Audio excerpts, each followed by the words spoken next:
thank you very much, in fact. And yeah, as Isabel said, these are the first, I would say, output of this European project, which basically had at the top the kind of idea of looking at precarious work and trying also to think theoretically how to adapt a bit the concept of precarious work in the sense of what kind of theoretical adaptations precarious work needs.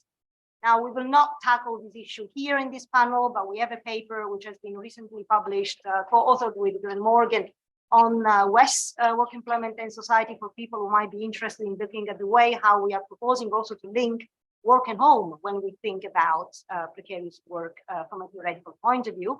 But what we will try to do for this session is particularly focusing, zooming on the gig economy, trying in fact to cover three aspects which speak very much directly to the CRIMT and to this fantastic work done around CRIMT about the quality of work, but also looking at the experimentation and the agency in these emerging digital industries. And I will start with my presentation on the quality of work. Actually, this is not really quality of work. This is more not quality of work, what we have been discovering and uncovering, because it's about unpaid labor. And particularly what we try to do in this paper, which is co-authored with the people you see there, is to posit two main questions. The first one is why unpaid labor, which we define as non-remunerated or not compensated working time, that contributes directly to the completion of tasks which are performed by workers working through a platform. So how this unpaid labor is necessary, why it is necessary, and also what drives its different forms and extent across different types of digital platforms in Europe, which are deploying reputation systems. So this kind of performance system measuring and rating workers online. Now, the answer that we give to these questions in a nutshell is that the embeddednesses of the technology is very important and matters very much if we want to understand how unpaid labor unfolds, the forms and the extent from what we call being workers' autonomy, which we basically operationalize in the paper through three different variables. The first one is the access of people to the platforms. The second is the access to work, paid work through the platform. And the third one is the control that they have on the conduct of the work. So we are talking about control, and Gregor mentioned this very much at the beginning in the plenary session. So control of workers on the capacity to access the platform, to access paid work through the platform, and the capacity to control the conduct of their own work through the platform. So what we say here is that the way in which the technology is in fact socially embedded through what we call being the social technical platform strategies of labor governance is in fact very much key in explaining the extent to which and also the forms through these which this unpaid labor occurs. And this is exactly because platform elicit pressures on workers to build in fact and defend their own reputation to the platform. So this is the argument. And now I go and try to So this is the point over here, network. No, so this one.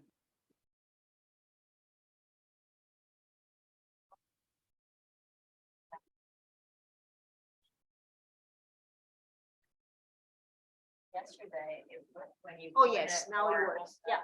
Okay. So now it seems to work. Okay. So let me first of all start by saying, why do we think that this is relevant? Why do we think it's relevant and important to look at, unpaid labor? Well, it is important for, unpaid labor in digital platforms, of course. Well, it is important because, of course, we are not the first one talking about this. There is plenty of research out there, which in fact uncovered the kind of unpaid labor which platforms they produce. And normally, in fact, they use this work uses definitions which are different. They talk about free labor, ghost work, but at the end of the day, what they are talking about is one thing, which is this unremunerated, in fact, working time, which in fact people, spend in developing and undertaking tasks while they work through the platform. And also what comes out of this research is that the undertaking of this unpaid labor on digital platform seems to be very much instrumental to the process of this reputation building and this performance created within the platforms. And this is simply because unpaid labor through this platform typically functions as a sort of gateway to access paid platform work. This is what comes very much from the work of Alex Wood. And therefore, platform workers, they face pressures to build and defend their own reputation in the knowledge that these digital construct of algorithm performance measurement became a sort of key determinant from what, in fact, from the literature, people refer to being the kind of lived experiences of algorithm insecurities by people working on a platform. So it is clear very much in the literature that there is this kind of reputation, the linkage between reputation, performance, and in fact, unpaid labor. What also comes through the literature is the fact that there is a kind of convergence, but at the same time also divergent characteristics of platform companies, which and the way in which this kind of characteristic impact on the way in which platforms in fact apply their own technologies. In other words, different platforms, they use different technologies and they applied technologies in a different way. And so these basically suggest different experiences that workers can have. In fact, particularly the work done by Steve Ballas and Juliette Shore talks very much about this heterogeneity of the workers' orientation and experiences in platform work.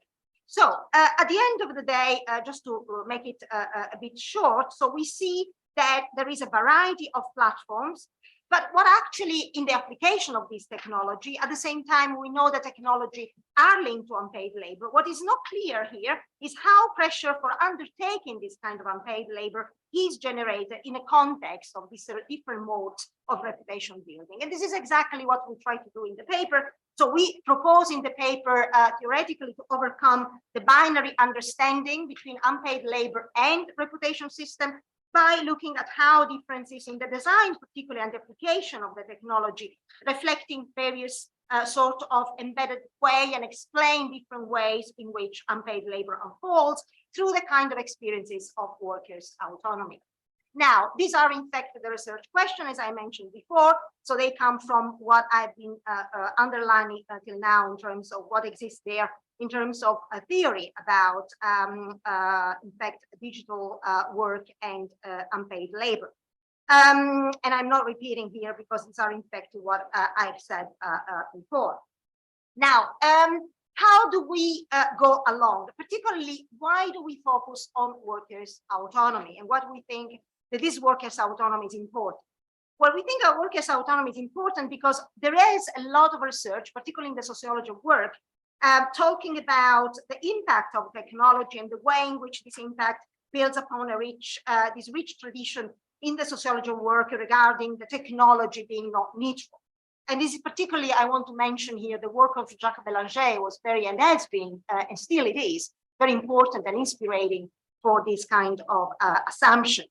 In particular, research has shown how patterns of management control, workers' effort, and the workplace conflict are tied to the labor process, and how much of this control, through what Paul Thompson calls the technical and the human organization of work, facilitates a deeper understanding of workers' experiences of autonomy and the alienating conditions of their own work. Now, if you look at the study in the digital platform, we see that evidence from digital workplaces points to the potential of platform work to undermine workers' autonomy by algorithm control system, which in fact enable platform companies to manage a distributed and disparate workforce. So from this perspective, there is in fact the kind of, again, attention on the importance of the design and the implementation of this given technology, which is in fact likely to shape the balance of coercion and legitimation, which is used by management to govern labor in a manner that reflects the social context in which these technologies are embedded. And here again, there is a lot being said about, for example, people have been using the word of malleability of the digital technology, particularly the work done by Stefan Kicken and Schubler and so forth.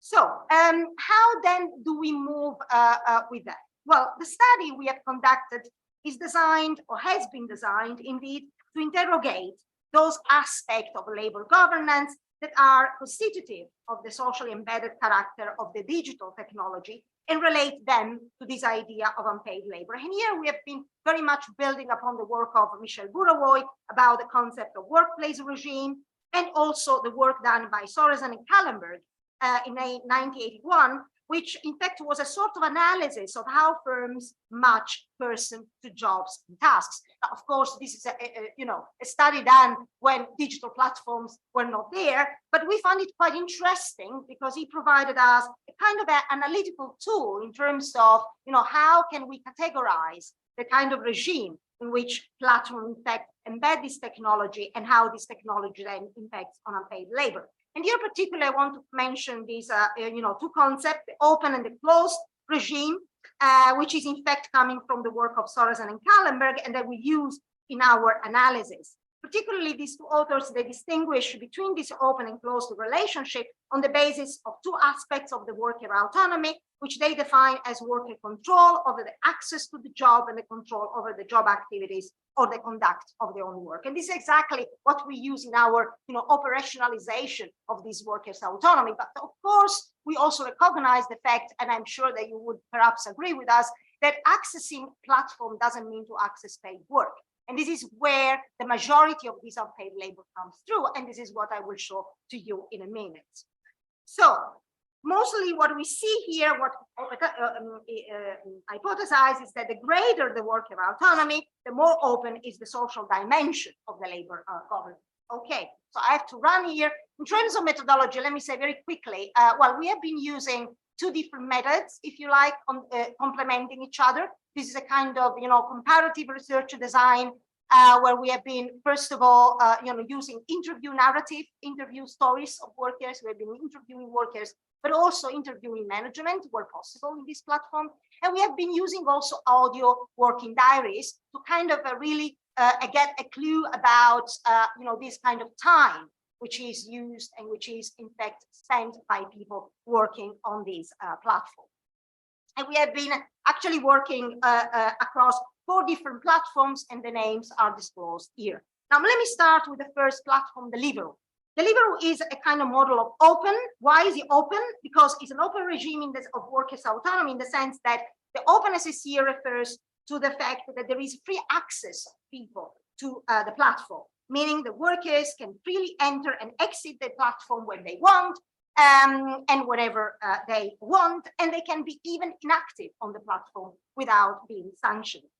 Here we talk about an algorithm location availability as the kind of technology which accompanies the kind of open regime, in the sense that what we see here is that workers on Deliveroo, as many of you already know, they are first of all classified as independent contractors who can freely access the platform through this, again, very free way, but they have to log in. So they have, to have this login into the app. So this free login system, and they are therefore paid per delivery, per piece. The algorithm models the data as the way to optimize the delivery process. So basically, workers are, although there is not a perfect kind of reputation system in the way how, for example, my work on another platform, I might think about Upwork, but nevertheless, workers are attributed work on Deliveroo based on their own location of ability, and so whether they are closer or not the place where they have to deliver. Workers have the freedom to decline orders, but if the cancellation occurs while an order is in delivery, then the rider is not compensated. So there is a kind of very interesting aspect here to look. Oh, it doesn't work. Oh, yeah, okay. Yeah, okay. Now, I don't see here exactly, perhaps I need to go also on my, sorry, it's very difficult to kind of visualize.